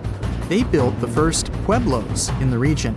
By the end of the 12th century, the Mesa Verdeans began constructing massive cliff dwellings, which are now the best-known structures in the park. The Avenue of the Baobabs is probably the most incredible and surreal avenue in the world. To see it, head to Madagascar. It's not the only giant thing you can find there. This island is also home to huge comet moths. Their wingspan is crazy, up to 8 inches, so you don't even need to look for iffy bottles with "Drink Me" signs on it to significantly shrink in size. Huacuchina looks like an oasis in the middle of a desert. Oh wait, it actually is a desert, but unlike many others, it has a bunch of clubs and bars. A fun thing you can do there is sandboarding and even bodyboarding. Make sure you've got the glasses on and your mouth's tightly closed. The Tunnel of Love in Klivan, Ukraine is completely covered with plants. Some couples believe that if they go through this 2.5-mile-long tunnel together, their dream might come true. Be careful what you wish for, though. There are trains going through this tunnel 3 times every day. The dark hedges in Northern Ireland seem a bit creepy because of the legend that surrounds this alley. The locals say the road is haunted by the ghost called the Grey Lady. By the way, guess what TV show was filmed here? In northern Portugal, there's a wonderful house that looks like a prehistoric building, almost like a cave, but it's an actual cottage. It's called Casa do Penedo, which literally means boulder house, and it's a tiny museum now. From far away, it looks like a huge stone and a perfect dwelling for some mysterious creature. Another such abode is in Italy, somewhere in the middle of Rishenzi. It's an artificial lake created as a result of flooding. This place is famous for its 14th century church standing right in the water. So the only time you can get there on foot is in winter, when and if the lake freezes over. One lake you can definitely take a stroll on is Baikal. No wonder, located in the heart of Siberia, it freezes over every winter. It's so large that it has 27 islands on it. It's also the deepest lake in the world, reaching almost 5,400 feet. Off to hot waters. Grand Prismatic Spring in Wyoming is the largest spring in the U.S. and the third largest water source of this kind in the world. Don't you dare swim there. Not only is it boiling hot, you'll also have to face a fine for that.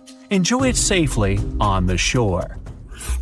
Mont Saint-Michel in Normandy, France is a top fairy tale destination if you ever wanted to feel like a prince or princess. The magnificent castle is surrounded by water, but not all the time. It all depends on the moon. The highest tide can be seen 36 to 48 hours after a full moon. When I was there, I saw only a deserted area with a few puddles. A night sky with thousands of stars has those romantic vibes, but the literal sea of stars probably has even more. Welcome to the Maldives' Vathu Island. The beaches here glow blue at night, thanks to the bioluminescent plankton in the water. You didn't think these were real stars, did you? If the stars don't interest you that much, you'd likely like the sky full of balloons. Cappadocia, a region in Turkey, is originally famous for incredible rock formations, but it also attracts visitors thanks to its wonderful hot air balloon experience. For those who always wanted to walk on clouds whenever they peeped out of the window on a plane, good news, guys! You can do just that in Bolivia. It's not a literal cloud, but an extremely large salt tile. It's called Salar de Uyuni, and it mirrors the sky during the wet season, creating that illusion of infinity and walking on the sky. In Colombia, make sure to visit the Los Lajos Sanctuary. To get to the church itself, you'll need to cross a bridge that seems to be hung right in the air, and there's some fast-flowing water underneath you. Well, we're back in France. It's Colmar-Alsace region, and just look at these houses. Colorful facades made of timber, canals all adorned with flowers, and cobblestone streets. Germany is full of cities with these cozy gingerbread houses, and Rothenburg ob der Tauber is not an exception. It's an almost fully preserved medieval town with dozens of multicolored facades and authentic taverns. It looks especially magical in winter, with snow-dusted roofs and awesome holiday markets. In Iceland, many houses have grass roofs. Such dwellings are called turf houses, and grass on top of them has multiple functions. It not only decorates, but also protects houses from heavy rains. The grass grows in the foundation made of lava rock and needs regular trimming. In Costa Rica, on the islands of Isla de Caño, there's an assortment of about 300 circular objects of different sizes.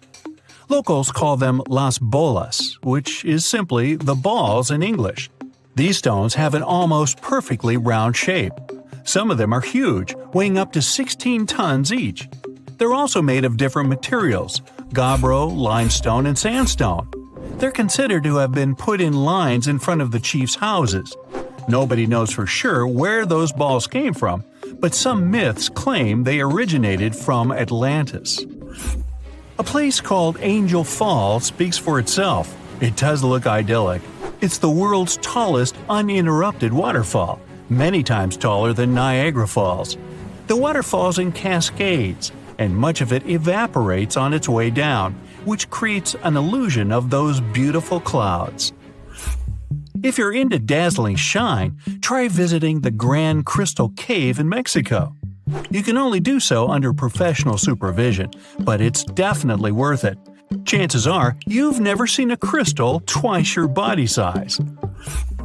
In Morocco, there's a town called Chefchaouen in which the prevalent color is sky blue. Not azure, not cornflower blue, and not turquoise.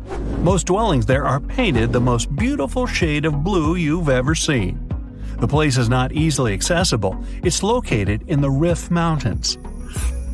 One more sky blue place is Santorini, which is probably a bit more easily accessible. The dwellings are painted white, but almost all the roofs are of a vibrant blue shade. The white paint is to keep the heat away and make sure you've got the most Instagrammable location. In Slovenia, don't forget to visit one of the world's most spectacular spots, Lake Bled. The color is truly aquamarine. Nope, it's not photoshopped. Right in the middle of the lake, there's a cliff which is actually a small island. There's a castle and a couple of other dwellings too. To sweeten the trip even more, try a piece of bled cream cake baked with a secret recipe. When you first see a photo of Moraine Lake in Canada, you'll probably believe it's either photoshopped or painted by a professional artist. But this place is real, combining a myriad of blue shades that feel so idyllic you don't want to ever leave here. Bagan, the mysterious land located in Myanmar, has all the ingredients to be a truly out-of-the-fairy-tale spot. You can enjoy all the exotic vegetation, misty mountain landscape, and numerous temples riding a bike, or you can see it from a hot air balloon. The Philippines have a bunch of things to see, but there's definitely something special about local beaches. If you ever go there, the hidden beach in the El Nido itinerary is the perfect place to enjoy some solitude. The beach is securely protected from boats and unwanted weather conditions by limestone coves. In the Italian region of Liguria, there's dozens of precious beaches you'll never forget. Bay of Poets in Porto Venere is one of them. The beach is located right on the cliff, and there's also underwater caves you can swim into. It's called Bay of Poets because the legend says Byron got inspired there, swimming across the bay in search of his muse, which he eventually found. The area Cinque Terre is in Liguria too, and is really close, so if you always wanted to see those Italian cliffs and sea wallpaper in real life, head there. The legend has it that seamen would paint their houses bright colors to find the way home easier. The Isle of Skye, Scotland, could be a perfect decoration for some historical TV show about proud knights and their maidens. There are also probably some fairies in the fairy pools in Fairy Glen. The must-see here is the Old Man of Storr, a hill that combines rocky and steep sides. There are no legends or anything, but it's one of the most inspiring and photographed areas on our planet. At first sight, if you take a look at it from the land, it'll seem just a stone bridge. But its main secret is to look at it from the water. The bridge reflection forms a perfect circle that looks like some sort of a portal to a hidden underwater world. It's located in Saxony and is just a short drive from Berlin or Dresden. Behind those huge steel doors is one of the most guarded places on Earth. It's known as Site R, or the Raven Rock Mountain Complex. You'll find it in Pennsylvania. The construction is 60 stories underground and is said to be a safe place for people in case of a natural or human-made disaster. There's not a lot of information online about this mysterious place, but what we do know is that it's equipped with 38 communication systems. It's obviously not available for visits via Google Earth, but you can catch a quick glance at the two gates that face the complex. Vatican City is one of the most famous enclaves on Earth, and it's certainly worth a visit due to its wonderful architecture and vast list of art pieces to check out. One place, however, will always be off limits for visitors: the Vatican's secret archives. They have some of the oldest and rarest books on Earth.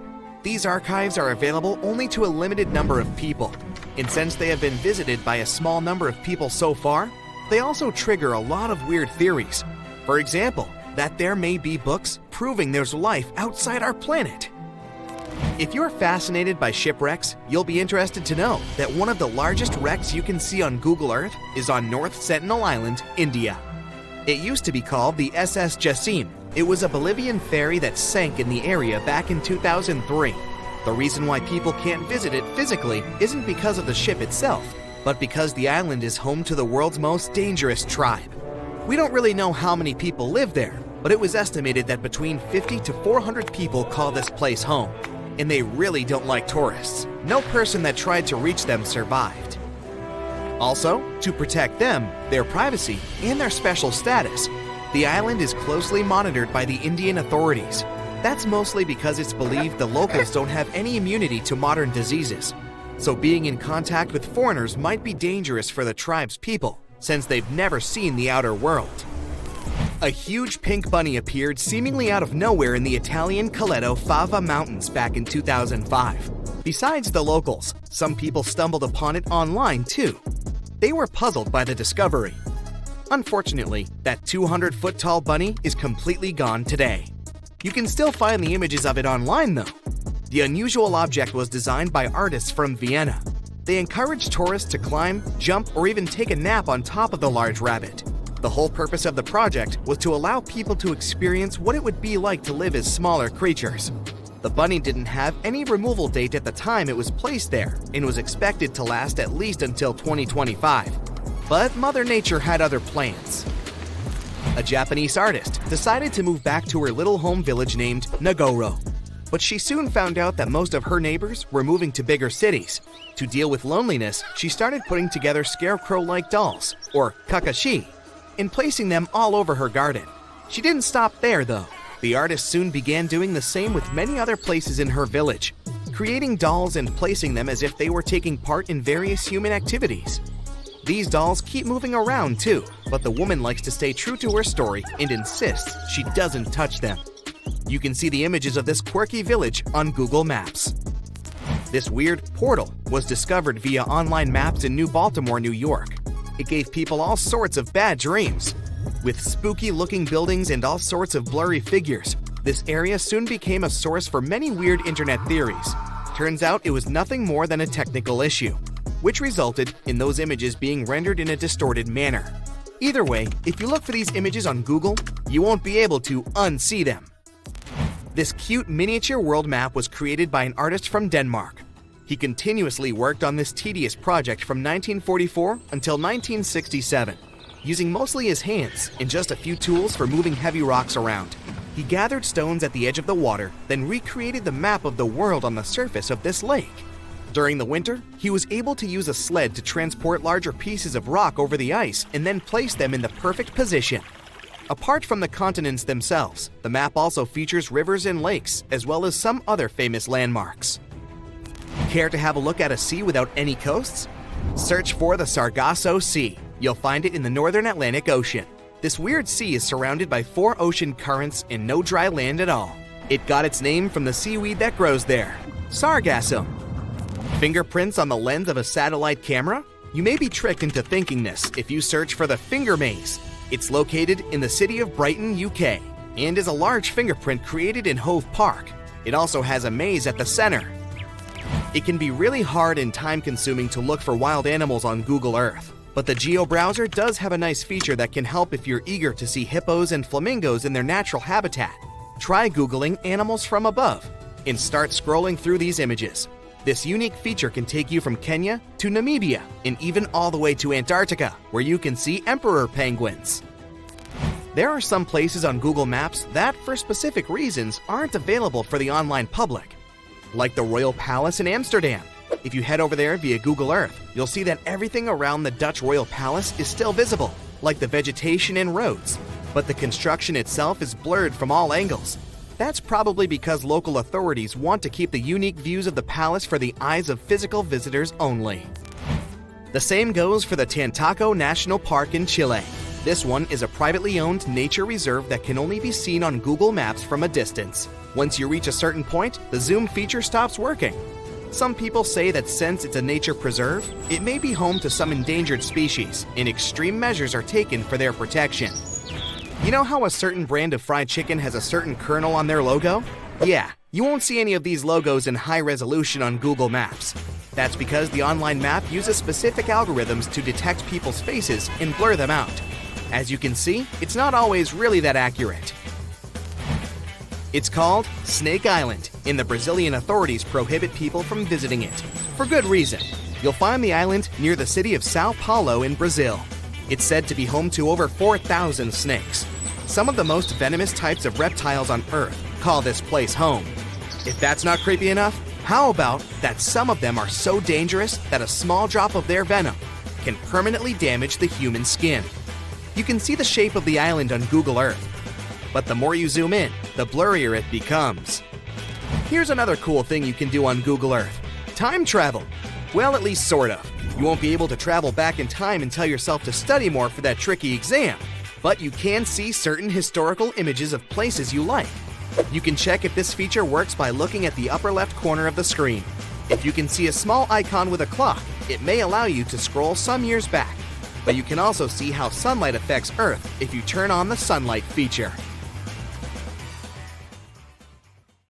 If you walk through this small stone doorway in Hierapolis, Turkey, you might never come back alive. Back in ancient times, people thought it was some sort of portal to the underworld.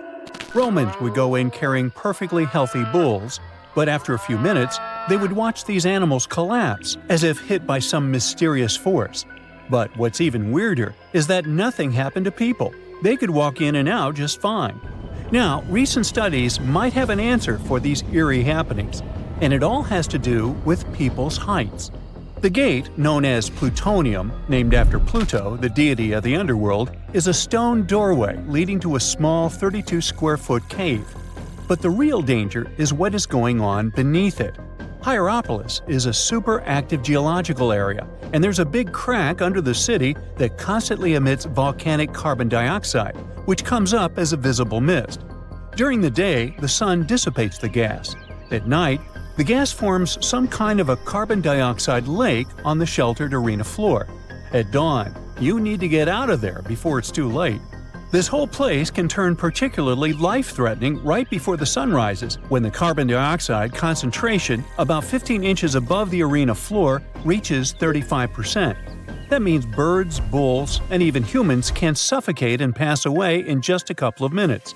But there is a scientific reason that explains how Romans could get out of there unharmed. The carbon dioxide concentration drops quickly with height, so animals perished while their handlers, being taller and standing up, could walk out and breathe safely. Most people can't stay inside the Begarn fort after sunset. This 16th century fort, located about 146 miles from Delhi, is known as one of the most haunted places in India. During the day, the area is bustling with visitors who can walk through the main gate of this once grand fort city and check out the ruins of temples and palaces. But they will also see this big sign at the gate that dramatically warns everybody that all access is strictly forbidden after dark. That's probably because at night, according to locals, women can be heard screaming and crying in that place, along with the sounds of bangles breaking and strange music. Others have reported seeing shadowy figures and flashing lights among the ruins, or even smelling a strange perfume floating around. Yawata no Yabushirasu is one of Japan's most restricted forests, located in Ichikawa. The forest itself is a small area, covering just a little more than 40 square yards, and it is mostly a thick patch of mosu bamboo. Its location next to a parking lot and modern buildings makes it seem less intimidating. But don't be mistaken by its appearance. Since at least the 19th century, people have said that anyone who enters this forest is bound to disappear and never be seen again. So, as soon as you arrive, a sign near the forest tells you about its history and the curse believed to be linked to it. Some rumors suggest the creepy presence of an ancient samurai lord walking around. Other legends say that the forest hides a bottomless pit filled with poisonous gas. Whether these stories are true or not, today, the area is enclosed by stone walls, and entry is still strictly prohibited. In a valley called the Dark Entry Forest in Connecticut, you will find Dudleytown, but you definitely shouldn't go inside. Not only has the land been private property since the 1920s, but it is also known as one of the spookiest places on Earth. This place was first settled in the early 1740s, and many of the original settlers were from the Dudley family. That's why it's called Dudleytown. There's a local rumor that the town's founders were descended from Edmund Dudley, an English nobleman who lost his life for treason. The legend says this curse followed the Dudley family all the way across the Atlantic to America, and their misfortune is said to be responsible for crop failures, mental problems, and several tragic incidents in the village. Again, it is all just rumors, since historians haven't found any real evidence to support these claims. Still, the pitch-black surroundings and the eerie Blair Witch Project vibe going on in that place fueled ghost stories in the 1980s. This led to many cases of vandalism in the following decade, and because of that, the landowners closed the area to the public. This old abandoned building used to be the fancy palace of King Farouk's family, who was the penultimate king of Egypt back in 1936. After his family members passed away, the palace was turned into a morgue. Locals say that today, the whole place is super creepy and off-limits. Some people have reported seeing light bulbs flicker and shadows move around, making strange noises. Once, a group of kids allegedly went inside and totally freaked out when they found all the doors had suddenly disappeared, leaving them in complete darkness. They had no choice but to start screaming for help. This Hawaiian island has been off-limits to people for over a century. It's called Ni'ihau and is the smallest inhabited island in Hawaii, covering around 69.5 square miles. It has around 84 residents. The island doesn't have cell phone service, paved roads, or power lines, just solar panels for electricity. A single family has privately owned the island since 1864, when a Scottish farmer bought it for $10,000, which would be around $250,000 today. The island has stayed in the family, passing down to its descendants, the Robinsons. They have kept it private ever since, so access is highly restricted and basically by invitation only. The Erdstall tunnels are a network of about 2,000 mysterious underground passageways mainly found in Central Europe, especially in Austria and Bavaria. These tunnels are usually narrow and cramped, often just wide enough for one person to squeeze through at a time, and they are believed to date back to the Middle Ages, as far back as the 12th century. What's really puzzling about these tunnels is their purpose. Despite a lot of research, nobody really knows why they were built. There is a theory that they were used for storage, but since many of them are below the waterline and occasionally get filled with water, that doesn't seem very practical. These tunnels have very light, almost claustrophobic sections and sudden drops, which doesn't seem practical for other straightforward uses like escape routes, hiding places, or even spiritual purposes. To make things even more mysterious, there is a complete lack of artifacts, which makes it even harder for researchers to figure out what these tunnels were really for. Since 2019, adventurous people can get arrested if they try to climb this rock. Uluru, also known as Ayers Rock, has been off-limits because it is now considered a sacred site for local communities. But the fact that it is also extremely dangerous probably played a big role in the decision to close it off to visitors. This rock is 1,142 feet high, which is about the height of an 80-story building. The climb to the summit can be very slippery, and high temperatures, which can hit 116 degrees Fahrenheit in the summer, have led to people passing away from dehydration and heat-related issues. Something even creepier happens at the top of the rock right after storms. When it rains, small tadpole-like crustaceans called shield shrimp hatch in temporary water holes and rock pools on top of Uluru. These extraterrestrial-looking creatures are about 3 inches long, and they spread their super-resilient eggs everywhere. When enough summer rain comes, they hatch and go wild, feeding on microorganisms and bacteria in the water. How these strange creatures end up in the fleeting pools on top of Uluru is still unclear, but the most likely explanation is that their eggs might travel there with the wind. We all grew up believing that Stonehenge is the world's most ancient observatory, but now it has some serious competition for the title. Nabta Playa was built more than 2,000 miles away in southern Egypt and thousands of years before Stonehenge and even the pyramids of Giza. In 1973, a Bedouin guide stumbled upon a strange group of huge stone formations while crossing the Sahara Desert.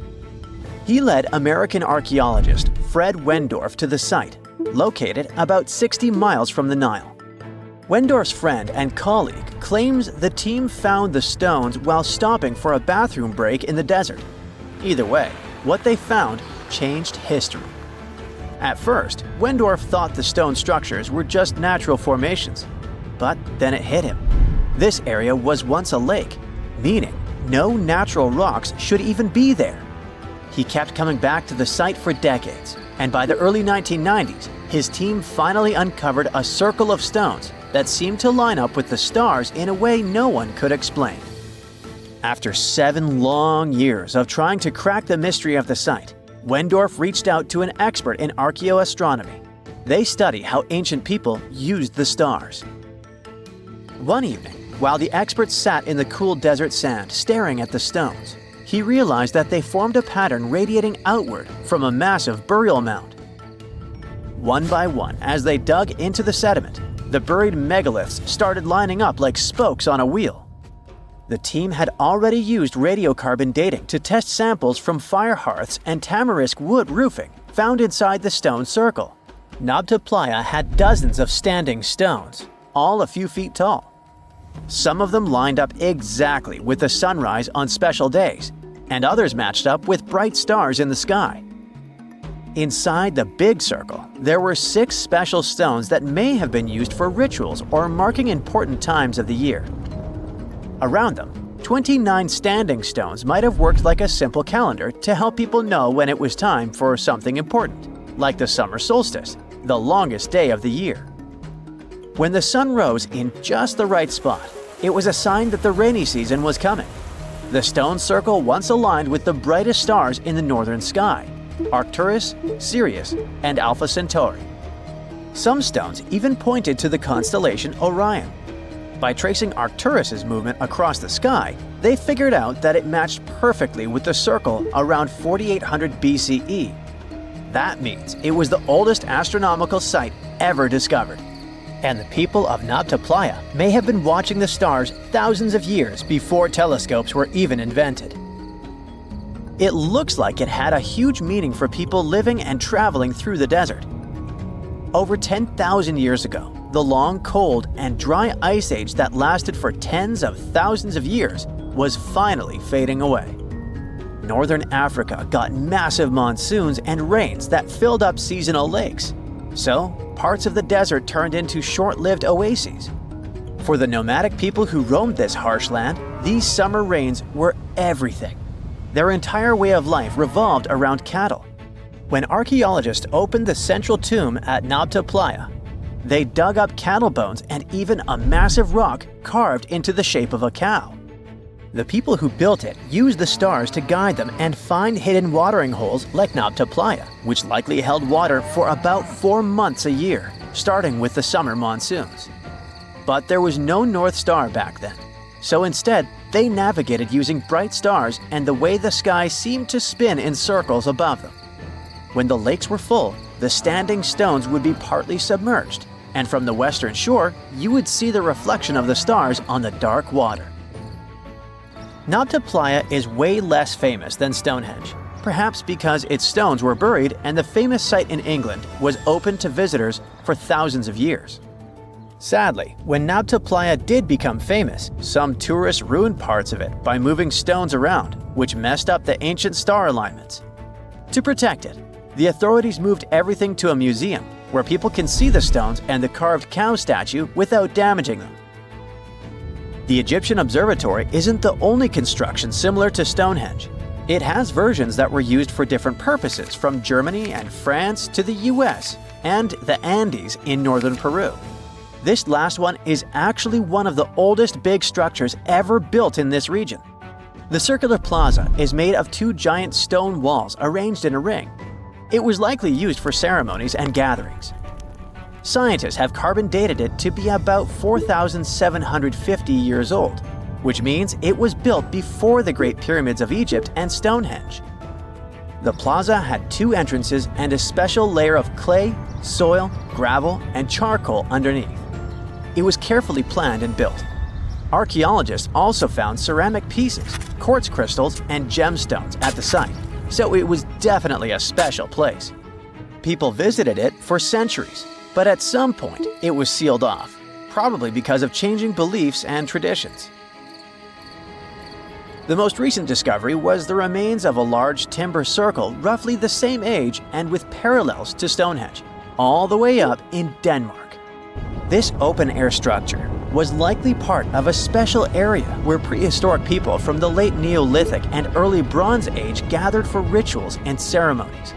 The circle was made up of 45 giant wooden posts, forming a huge ring about 100 feet wide.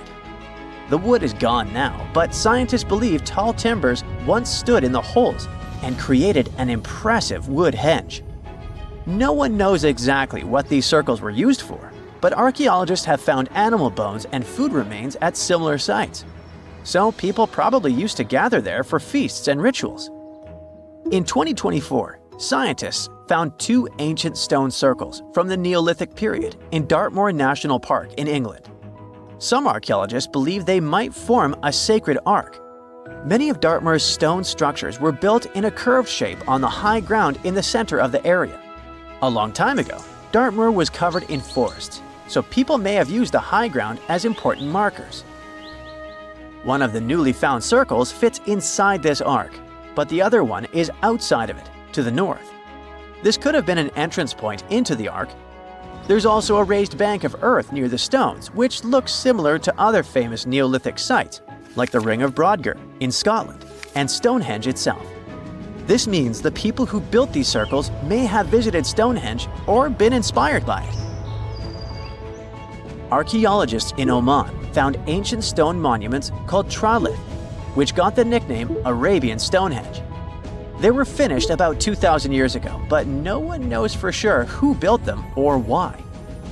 Scientists also found stone hand axes that are incredibly old, between 300,000 and 1.3 million years old, from the time when the first humans left Africa. At another site in central Oman, archaeologists discovered a Neolithic tomb from around 5,000 to 4,600 BCE. There are 2 chambers with the bones of dozens of people inside beneath a giant megalithic structure. Nearby, they also discovered rock carvings that were made by people who lived in the area. And then there is another Stonehenge look-alike, this time in Saudi Arabia, that was used as an apartment complex thousands of years ago. Archaeologists discovered a total of 345 stone circles by looking at aerial photos of a lava field. Each circle is between 13 to 26 feet and has at least one large standing stone in the middle. These structures still have remains of stone walls and doorways. Stone circles like Stonehenge are often linked to ceremonies and rituals, but scientists say that many early houses were actually built in round shapes, and rectangular homes only became common much later in history.